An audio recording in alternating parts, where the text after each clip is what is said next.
in this holy night of Jummah night, this holy month of the Ramadan. We are thanking our Lord Allah subhanahu wa ta'ala for blessing us, where there are hundreds and thousands and maybe millions, definitely millions, not maybe, of people, Muslims and non-Muslims, who are under suffering, oppression, torturement, while we are here in comfort. We are here having the peace to worship Allah as we like.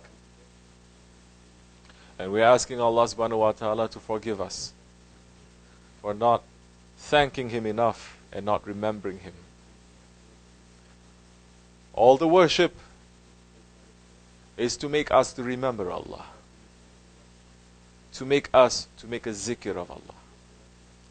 If our worship is not making us to remember Allah, to remember His blessings on us, His mercy on us, not to remember how far we are from Allah, that is not a worship. The zikr, it is the essence of worship.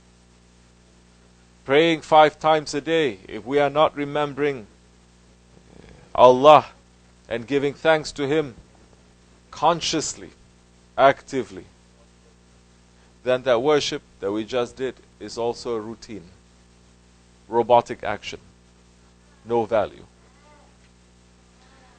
Our fasting, our zakat, our hajj, if we are doing it for show, which today so many people, they are going to Umrah, they're going to Hajj for show, for vacation, for shopping, for dunya. Hajj or Umrah is supposed to remind you about Akhirat, for Judgment Day, but they are going there to be reminded about their nafs and about shopping and about the dunya. What is the value of that Hajj or that Umrah then? Staying in 5-star hotels, 3-star hotels. MashaAllah, today, these days, Muslims are very proud of it.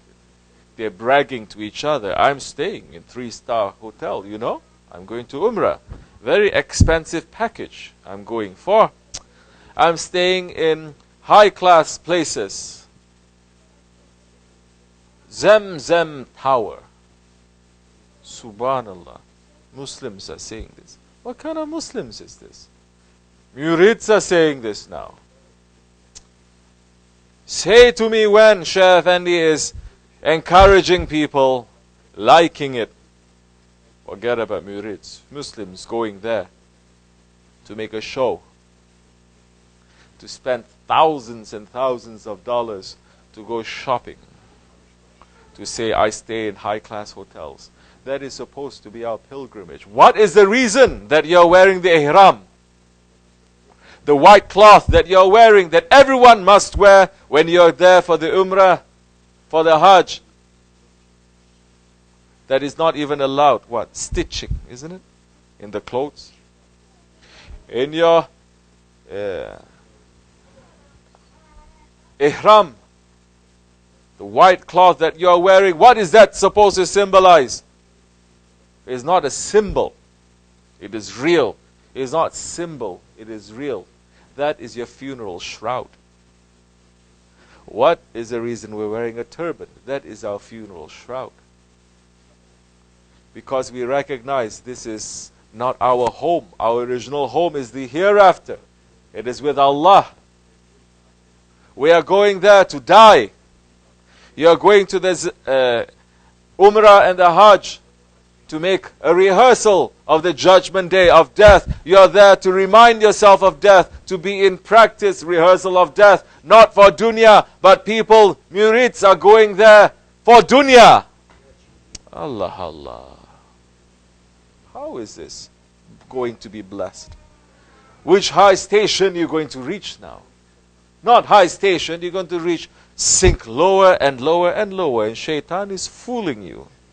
In this holy month, shaytaan is locked up, but by remote control, he can fool you, and people fall into a ghaflat.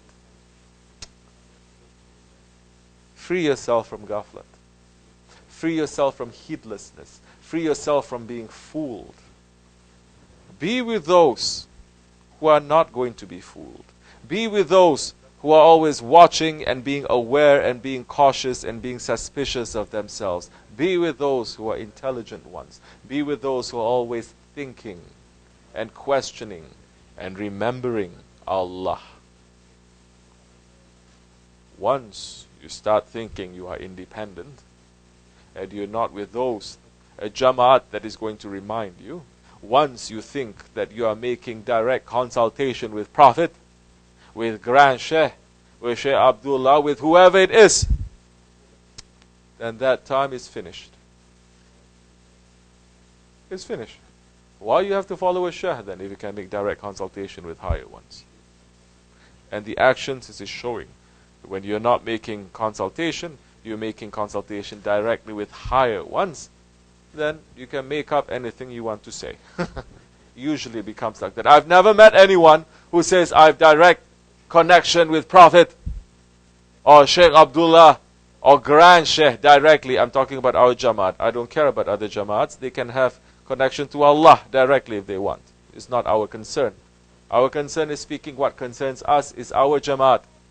I've never met anyone who says, I've direct connection to Grand Shaykh, and when I close my eyes, I'm summoning him and he's coming. Huh? I'm having a vision, I'm having this and that, without consultation with Shaykh Effendi, and now he's gone without consultation with us. I've never met anyone who has that kind of idea that they're going on the straight way. They always deviate. Always. It is the ego. Ego never says, I like to be in a group, in a community, in a Jamaat. Ego never says that. Ego always says, I want to be alone. I want to be special. I want to be high one. I want to be when I come into a room, everyone stands up. I want to be that one where if I come and I want to sit down, everybody makes way. I want to be that one that if they are not giving me proper respect, I'm going to complain. I'm going to feel upset. I'm going to feel angry. Murids are saying that now. Subhanallah. Foolish one. Don't you know anything that happens in the Dergah with you, it is coming from your Shaykh? If people are not giving you respect, understand you're not giving proper respect to Allah. You're not giving proper respect to Prophet. You're not giving proper respect to the ropes of Allah. His waris, his inheritors, those ones who are representing him, his Shaykh. That's it. You want more respect? In the first place, we are servants. We're not out there to say people must respect me. If you want, show respect. You are going to get it. For us, we are here to become servants to Allah. We want Allah's acceptance and His pleasure for us. That's enough. We want the Prophet to be pleased with us. That's enough. We want our Shaykh to be pleased with us. That's enough. If the whole world is not pleased with us, not giving us respect, who cares? Who cares? We are here for the whole world. We are created for the world. We are here for Allah's sake. Start pleasing Allah and His representatives. That time you will find pleasure in everything. Even if the whole world turns sour and bitter, you will find pleasure in it because you know your Lord is happy. But when you don't show respect and you're not happy with that one who is directly above you, even if this whole world gives you up its treasures and its pleasures, you will never be happy. Yes, that time you're going to look for the treasures and the pleasures of this world to find happiness for you.